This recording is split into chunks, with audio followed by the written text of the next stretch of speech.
আজকে আমি অনেক কথা বলবো যেগুলো আগে আমি বলতে পারিনি, বলার মতো পরিস্থিতি ছিল না।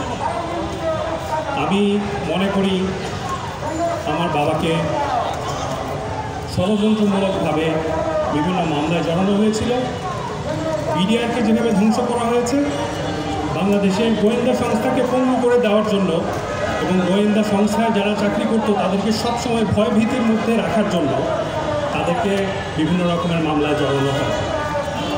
মামলা জড়ানোর প্রথম থেকেই টেন্ডেন্সি ছিল আমরা যেভাবে বলে দিব সেভাবে করে আদালতে জবানবন্দি দিবেন। সত্য কথা শোনার কোনো চেষ্টাই ছিল না, কোনো রিকোয়েস্টও ছিল না।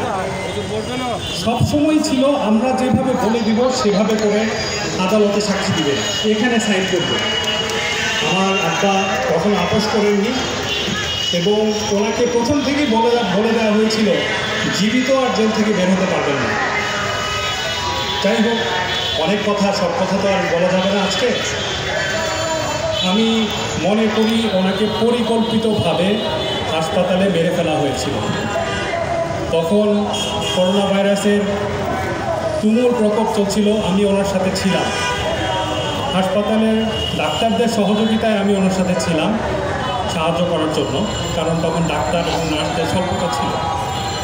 আমি স্পষ্টভাবে আমার এখনও মনে হচ্ছে 14ই আগস্ট ওনার আইসিইউতে ওনার অক্সিজেন সাপ্লাই 2 বার বন্ধ করে দেওয়া হয়, 2 টাইমস।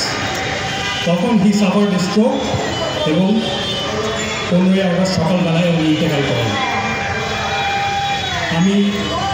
আমার একটাই আশা, আমরা একদিন এটার ন্যায় বিচার পাব এবং আমি এটাও আশা করব এই দেশ যাতে আর কখনো পরাধীনতার শৃঙ্খলা আবদ্ধ না হয় এবং আমাদের সকলকে ঐক্যবদ্ধ থাকতে হবে। আদারওয়াইজ এই দেশের সার্বভৌমত্ব হুমকির মধ্যে পড়বে।